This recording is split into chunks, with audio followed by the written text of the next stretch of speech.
আৰু এই মুহূৰ্তত আমি আছোঁ লখিমপুৰৰ নক্ষত্ৰ চিনেমা হলত।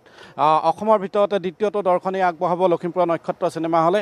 বেলতলাৰ মেট্ৰিক চিনেমা হলত যিহেতু 4:25 প্ৰথম দৰ্শনী আৰম্ভ হ'ব আৰু এয়া নক্ষত্ৰ চিনেমা হল 4:33 দ্বিতীয়টো দৰ্শনী সমগ্ৰ দেশৰ ভিতৰতে এই চিনেমাখনৰ আৰম্ভ হ'ব। আৰু ইতিমধ্যে চিনেমা হলৰ কৰ্তৃপক্ষৰ লগতে যিসকল দৰ্শক আহিছে তেওঁলোকে এই জুবিন গাৰ্গৰ প্ৰতিচ্ছবিত তেওঁলোকে ইতিমধ্যে শ্ৰদ্ধাঞ্জলি জ্ঞাপনৰ বাবে সকলোখিনি ব্যৱস্থাপনা কৰা পৰিলক্ষিত হৈছে। পুৱাৰ মাজনিশাৰ পৰাই সকলোৱে উৎকণ্ঠাত আছে যে ছবিখন মুক্তি পাব, যিহেতু কায়িকভাৱে জুবিন গাৰ্গ আমাৰ মাজৰ পৰা নোহোৱা হোৱাৰ আজি প্ৰায় 42 দিন হ'ল। আৰু এই 42 দিনৰ সময়ত সকলোৱে এটা কথা বুকুত খুন্দিয়াই আছে যে জুবিন গাৰ্গৰ অনুপস্থিতি কোনো কাৰণতে মানিব পৰা নাই। অসমীয়া প্ৰাণৰ শিল্পী, গানৰ শিল্পী জুবিন গাৰ্গৰ যি জাতিটোৰ প্ৰতি যি অৱদান, সাহিত্য সংস্কৃতি লগতে গীত সংগীতেৰে অসমীয়া জাতীয় জীৱনলৈ, সাংস্কৃতিক ক্ষেত্ৰখনলৈ যেনেধৰণৰ অৱদান আগবঢ়াই থৈ গ'ল মহান শিল্পী জুবিন গাৰ্গে, সেই কথা অসমীয়াৰ প্ৰাণে প্ৰাণে ৰন্ধে ৰন্ধে আজিৰ তাৰিখত সকলোখিনি উপলব্ধি কৰে অসমীয়াই। আৰু তাৰে পৰিপ্ৰেক্ষিতত দেখিবলৈ পোৱা গৈছে এই চিনেমাখন যিহেতু তেওঁ সপোনৰ চিনেমা আছিল ৰৈ ৰৈ বিনালে, আৰু যিখন চিনেমাক লৈ নিজে বহুত উৎকণ্ঠিত হৈ আছিল, 31 অক্টোবৰত মুক্তি দিয়াৰ কথা ঘোষণা কৰিছিল। আৰু সেইমতেই আজি 31 অক্টোবৰ কাহিলী পুৱাতেই এই চিনেমাখন অসমৰ কেইবা ঠাইতো আজি এই কাহিলী পুৱাতে এই চিনেমাখনৰ শুভমুক্তি হ'ব। লখিমপুৰত দ্বিতীয়টো দৰ্শনী ব্যৱস্থাপনা কৰা হৈছে। তৃতীয়টো দৰ্শনী ধেমাজি RR চিনেমা হলত 4:45 আৰম্ভ হ'ব।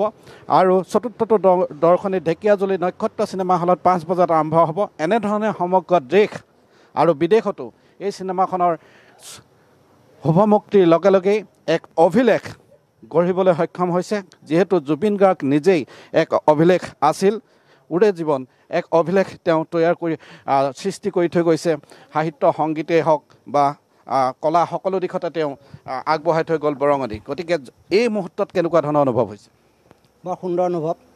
আজি আমি নক্ষত্ৰ চিনেমা হলে ইমান সুন্দৰভাৱে চিনেমাখন আগবঢ়াই নিবলৈ সুবিধা পাইছোঁ।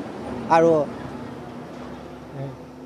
জুবিন গাৰ্গৰ সৃষ্টিৰাজিৰ ওপৰত নিৰ্ভৰ কৰি আজি নক্ষত্ৰ চিনেমা হলে সম্পূৰ্ণ একাগ্ৰতাৰে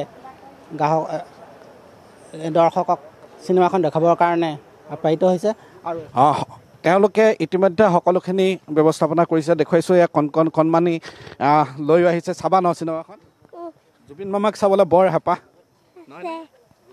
এতিয়া চিনেমাতে চাব লাগিব। ৰাতিপুৱা কাহিলী পুৱাতে তেওঁ চিনেমাখন চাবলৈ আহিছে। বাইদেউ, কেনেকুৱা ধৰণৰ এটা ভাৱ হৈছে মনত? কাৰণ তেওঁতো নাই। এই চিনেমাখনক লৈ তেওঁ এখন সপোনৰ প্ৰজেক্ট আছিল, সপোনৰ চিনেমা আছিল, আৰু তেওঁ অনুপস্থিতিত চিনেমাখন আজি শুভমুক্তি হৈছে। সঁচাকৈ বহুত দুখ অনুভৱ হৈছে। তেওঁ এতিয়া কায়িকভাৱে নাই যদিও আমি আজি চিনেমাৰ জৰিয়তে তেওঁক সঁচাকৈ যেন তেওঁক আমি দেখা পাম এনেকুৱা অনুভৱ হৈছে। সেইকাৰণে আমি চিনেমাখনৰ যোগেদি তেওঁক অনুসৰণ কৰিবলৈ আহিছোঁ আৰু তেওঁক আমি ন্যায় বিচাৰোঁ। অতি সোনকালে আমাক পানী নৰকা ন্যায়ৰ যোগেদি তেওঁক ন্যায় দিব লাগে, এয়ে আমাৰ আশা। বাইদেউ, সকলোৱে মন গধুৰ হৈ আছে যদিও চিনেমাখন প্ৰত্যেকৰে উৎকণ্ঠাও আছে, চিনেমাখনক লৈ হেঁপাহ আছে। যিহেতু জুবিন গাৰ্গ আমাৰ প্ৰত্যেকৰে হৃদয়ত আছে, আৰু কায়িক অনুপস্থিতিত আজি চিনেমাখনত প্ৰত্যক্ষ কৰিব সকলো প্ৰস্তুত হৈ আহিছে। হয়, এইটো এটা ইতিহাসত বিৰল। আজি আমি 2:30মান বজাতে উঠিছোঁ, মানে তেখেতক এবাৰ শেষবাৰৰ বাবে চাবলৈ আহিছোঁ। বহুত দুখো লাগি আছে, আৰু সেইকাৰণে আমি ভাবোঁ 19 ছেপ্টেম্বৰ দিনটোত প্ৰকৃততে কি হৈছিলে সেইটো আমি জানিব লাগে। আমি জুবিন গাৰ্গে যদি ন্যায় পায় আমি অন্ততঃ সুখী হ'ম।